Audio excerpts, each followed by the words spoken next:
அண்ணாமலை அவர்கள் என்ன பேசினாரு அப்படின்னு அந்த வீடியோ மறுபடியும் ஒரு தடவை டீட்டெயிலாக பாருங்க.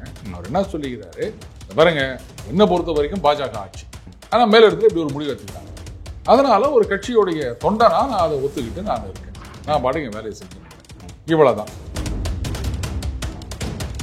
அவருக்குன்னு ஒரு கொள்கை இருக்கு, இந்த மாதிரி பாஜக தனித்த ஆட்சிக்கு வர வேண்டும், நம்ம தனியாக தான் இருக்கணும் அப்படின்னு அவர் பிளான் பண்ணிட்டு இருக்காரு. இல்லை இப்போ அலையன்ஸ் அப்படின்னு சொன்னப்போ அதெல்லாம் முறுக்கிக்கின்னு நான் எல்லாம் மாட்டேன் அப்படின்ட்டு வெளில போனாரா? இல்லை. அப்புறம் நயினார் அவர்கள் எடப்பாடி தான் சிஎம் அப்படின்னா அது கரெக்டு. அது அதாவது பாஜக தனியாகவே நின்றிருந்தாலுமே அப்படி இல்லாத பட்சத்தில் இவங்க இப்போ திமுகவை அகற்ற வேண்டும் அப்படின்னு சொல்லிட்டு இப்படி ஒரு அலையன்ஸ்க்கு வந்திருக்காங்க. ஓகே ரைட்டு, அதுக்கெல்லாம் பண்ணிட்டு போவாங்க. அப்போ ஒரு கூட்டணி ஆட்சியாகவே இருந்தாலும் எடப்பாடி தான் சிஎம். இதுல ஒரு சிலர் எடப்பாடியை சிஎம் ஆக்கிறதுக்கு நாங்க வேலை செய்யணுமா அப்படின்னா வேலை செய்யாதீங்க, அப்புறம் ஸ்டாலின் சிஎம் ஆயிடுவாரு, பரவாயில்லையா?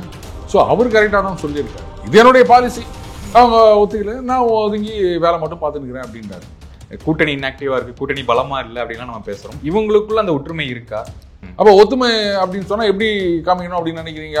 நயினார் அவர்களும் எடப்பாடியார் அவர்களும் 2 பேரும் எப்பவுமே ஒன்னா போனோம், ஒரே கார்ல போனோம், எப்பவுமே இப்படி கையை தூக்கினோம், நாங்கள் ஒற்றுமையாக இருக்கின்றோம் அப்படின்னு இணைந்த கைகள் மாதிரி சிக்னல் கொடுக்கணும் அப்படின்னு நினைக்கிறீங்களா? மனசளவுல அவர்கள் இணைந்து விட்டாங்க, அதெல்லாம் வெளில தெரியாதுப்பா. ஆனா தெரியணும்ல, இந்த வார் ரூம்ல இருக்கவங்களுக்கு தெரிய மாட்டுது, நீங்க சொன்ன மாதிரி மக்களுக்கும் தெரிய மாட்டுது. நீங்க எல்லாம் போய் சொல்லுங்க. எங்கேயுமே இது வரைக்கும் 2 பேரும் சேர்ந்து ஒரு பிரஸ் மீட் சந்திச்சிருக்காங்களா? இல்ல ஏதாவது ஒரு போராட்டத்தில் இறங்கிருக்காங்க? பிரச்சனையே இல்லையா தமிழ்நாட்டுல? எனக்கு இது மட்டும் பதில் சொல்லுங்க. பிரச்சனை இருக்குதுன்னு சொன்னா நீங்க இறங்கி போராடணும். பிரச்சனையே இல்லைன்னு சொன்னா எங்க அப்ப மக்கள்லாம் சந்தோஷமா இருக்காங்க, நீங்க என்னத்துக்கு அரசியல் பண்றீங்க, எல்லாரும் போய் புள்ளக்குட்டியை படிக்க வைங்க, இப்படிதானே சொல்லணும். 2 பேரும் தனித்தனியா இருக்கும் போதாவது ஏதோ எதிர்கட்சின்னு ஏதோ வேலை பார்த்துருந்தாங்க. இப்ப 2 பேரும் ஒன்னா சேர்ந்த பிறகு நீங்க சொல்லுங்க அப்படின்னு கல்லூரி பட்டியல் அதுதான் நடக்குது போல இருக்கு. கட்சியில யாருமே சொல்ல மாட்டாங்கன்னு நினைக்கிறேன்.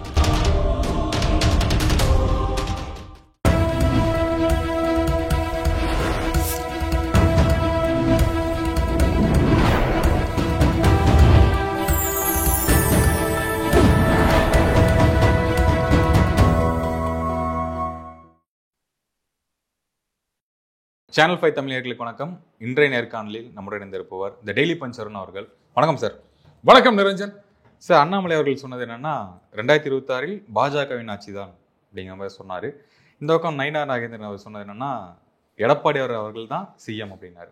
ஒரே ஸ்டேட்மெண்ட் தான் கொஞ்சம் மாறி சொல்லியிருக்காங்க. இவர் சொன்னது கொஞ்சம் பிரச்சனையா போயிட்டு இருக்கு, பாஜகவின் ஆட்சி தான் அப்படின்னு. அதிமுகவுடைய கூட்டணியில தான் பாஜக இருக்காங்க, ஸ்டேட்மெண்ட் மாறிடுச்சா, என்ன விஷயம்?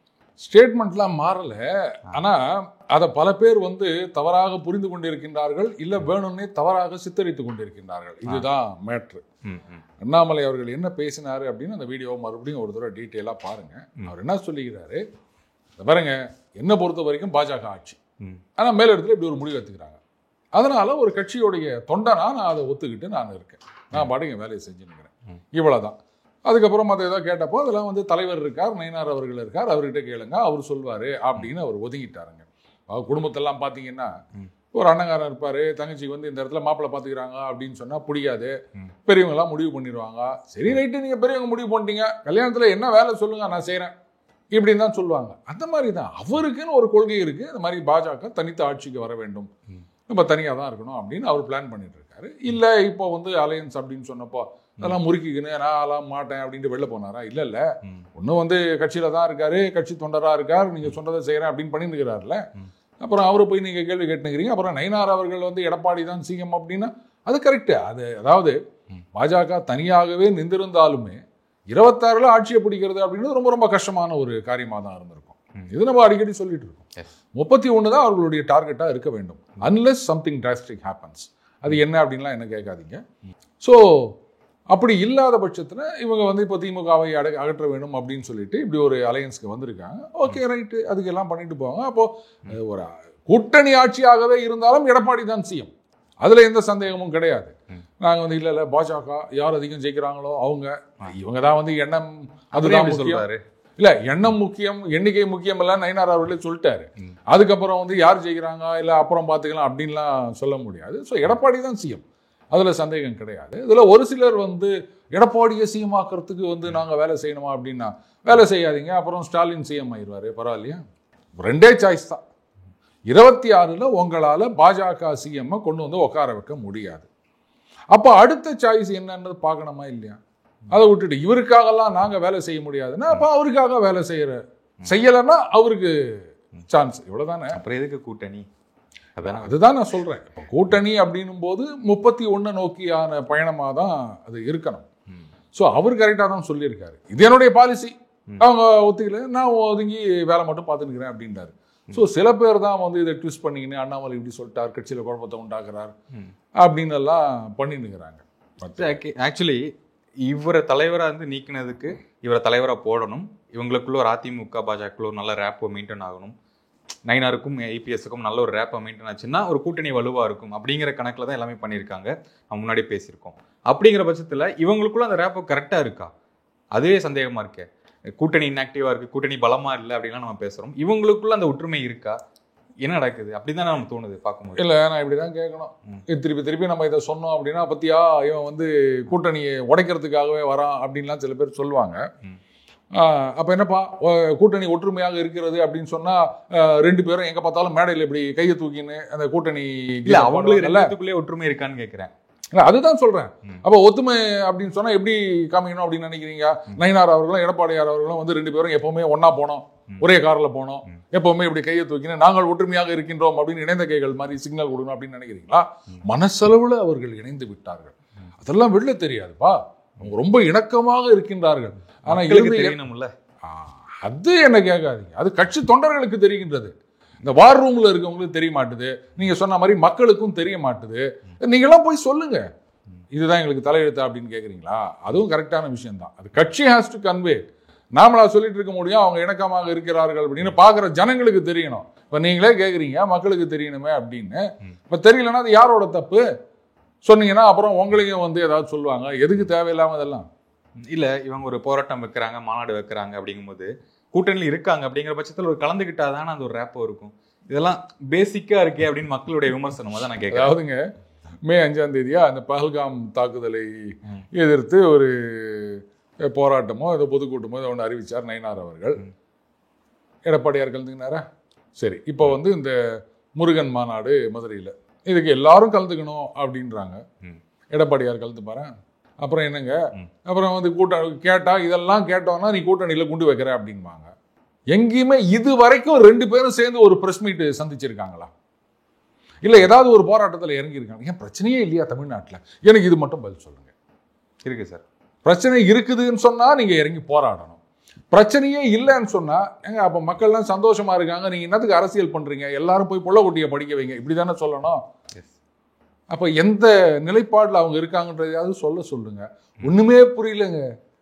2 பேரும் தனித்தனியா இருக்கும் போதாவது ஏதோ எதிர்கட்சின்னு ஏதோ வேலை பார்த்துருந்தாங்க. இப்ப 2 பேரும் ஒன்னா சேர்ந்த பிறகு நீங்க சொல்லுங்க அப்படின்னு கல்லூரி படத்துல அந்த பாயிண்ட் தான். அதுதான் நடக்குது போல இருக்கு. கட்சியில் யாருமே சொல்ல மாட்டாங்கன்னு நினைக்கிறேன். அந்த ப்ரொஃபஸரே வானவே வானாண்டு இன்னும் 2 புக் வித்துட்டு போயிடுவார் பாரு. அந்த மாதிரி ஜனங்க எப்பதான்ப்பா இவங்களுக்கு பாயிண்ட் வரும் அப்படின்னு கேட்டுக்கிறாங்க. ஓகே, நான் சமூக வலைதளங்களில் பார்க்கும்போது கடந்து வந்த ஒரு பதிவு, அரசு பள்ளிகள் தான் கல்வி தான் அரசு பள்ளி அப்படின்லாம் போட்டு ஒரு நடிகர் பேசியிருந்தாரு, நடிகர் கார்த்தி அவர் பேசியிருந்தாரு. பக்கத்துல வந்து அமைச்சர் உட்காந்துருந்தாரு, கல்வித்துறை அமைச்சர் அன்பில் மகேஷ். நான் அரசு பள்ளியில தாங்க படித்தேன். வந்து நமக்கெல்லாம் அவ்வளோ வசதி கிடையாது. கிராமத்தில் அது கவர்மெண்ட் ஸ்கூல், அதில் தான் படித்து வந்தோம். அதனால அப்போ வந்து அந்த ப்ரைவேட் ஸ்கூல் தான் அவ்வளோ கிடையாது. அதுவும் நாங்கள் இருந்த கிராமத்தில் ப்ரைவேட் ஸ்கூல் கிடையவே கிடையாது. இப்போ தான் ஒரு 20 இயர்ஸாக தான் நான் வந்துட்டு இருக்கேன். ஆமாம், அதாவது இந்த சுத்துப்பட்டி 18 பட்டின்னு வாங்கல, அத்தனை பேரும் அங்கே தான் வந்து படிப்பாங்கன்னு வச்சுக்கோங்களேன். +2 வரைக்கும் இருந்தது அந்த ஸ்கூலு. இது அவர் ஒரு 2 வருஷத்துக்கு முன்னாடி சொல்லியிருந்தா நல்லா இருக்கும்னு நினைக்கிறேன். ஏன்னா அவங்க அண்ணன் தானே சூர்யா, அவர் என்ன சொன்னார், இந்த ஏதோ இன்டர்நேஷனல் சிலபஸாக ஏதோ ஸ்கூல் சொன்னார். பாம்பேல தான் நிறைய ஆப்ஷன் இருக்குது. சாரி, மும்பை அங்கே தான் நிறைய ஆப்ஷன் இருக்குது. அது நல்ல கல்வி திட்டம், பசங்களுக்கு நல்ல கல்வி கொடுக்கணும் அப்படின்றதுக்காக நான் அங்கே போனேன்னு ஒரு பேட்டியில் சொன்னதை நான் பார்த்தேன். இப்போ என்ன வந்து காலம் கடந்து விடவில்லை நிரஞ்சன். அப்பா இங்கே சொன்னீங்கல்ல மேடையில், அது அப்படியே என்ன பண்ணுங்க, மும்பைக்கு போங்க, அண்ணன் அண்ணிலாம் இருப்பாங்க. தமிழ்நாட்டில் அரசு பள்ளிகள்லாம் என்னமா இருக்குது தெரியுமா? அதுவும் இப்போ வந்து 2000 பள்ளிகளில் 160 கோடி செலவில் அந்த கம்ப்யூட்டர் லேபெல்லாம் வேற உருவாக்க போகிறாங்க. நீங்கள் மறுபடியும் நம்ம ஊருக்கே வந்துருங்க. என்னதான் இருந்தாலும் சொர்க்கமே என்றாலும் நம்ம ஊரில் போற வருமா அதனால திரும்பி வந்துடுங்க நீங்க.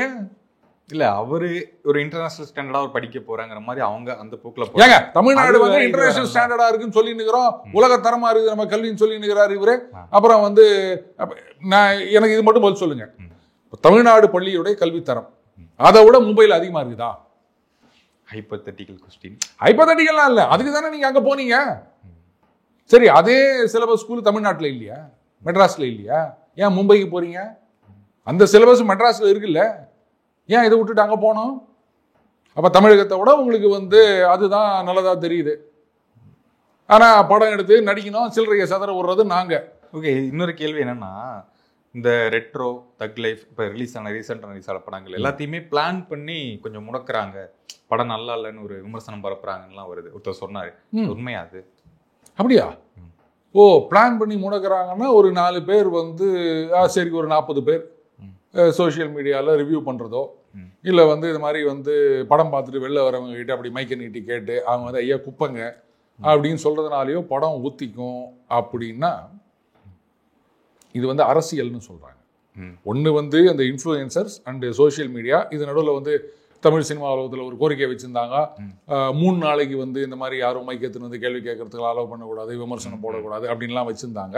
இதெல்லாம் வந்து ஜனநாயகம் கிடையாது. யார் வேணா எதை பற்றி வேணா சொல்லலாம். சந்தேகம் வந்தாச்சுன்னா 4 பேர் வந்து அதை பற்றி சொல்ல தான் செய்வான். அதனால் அதெல்லாம் தடுத்து நிறுத்த முடியாது.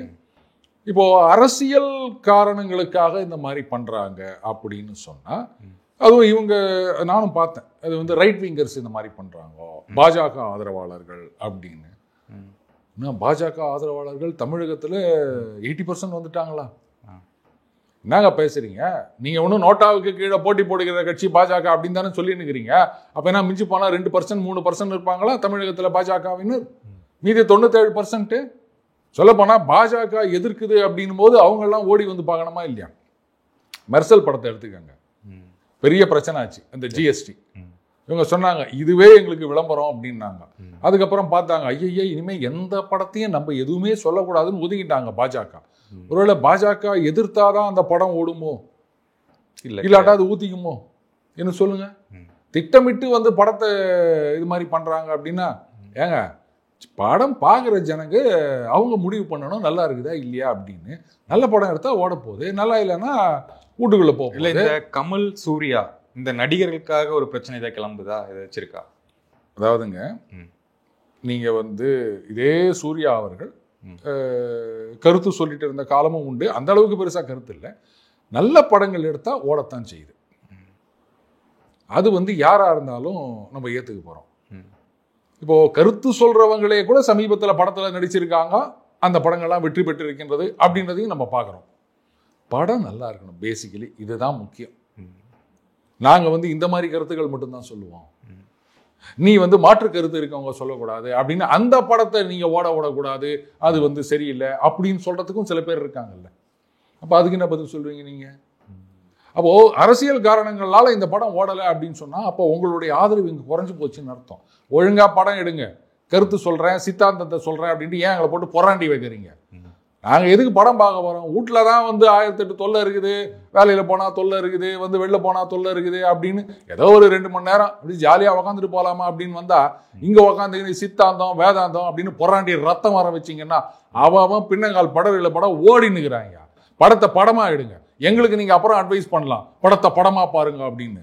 நீங்கள் சினிமாவாக எடுத்தீங்கன்னா நாங்களும் சினிமாவை வந்து பார்க்குறோம், நீங்கள் சித்தாந்தம்னு பேசினீங்கன்னா நாங்களும் சித்தாந்தம் தான் பேசுவோம். தொடர்ந்து பேசுவோம். நேர்காணல் மிக்க நன்றி. வணக்கம் சார். நன்றி நிரஞ்சன்.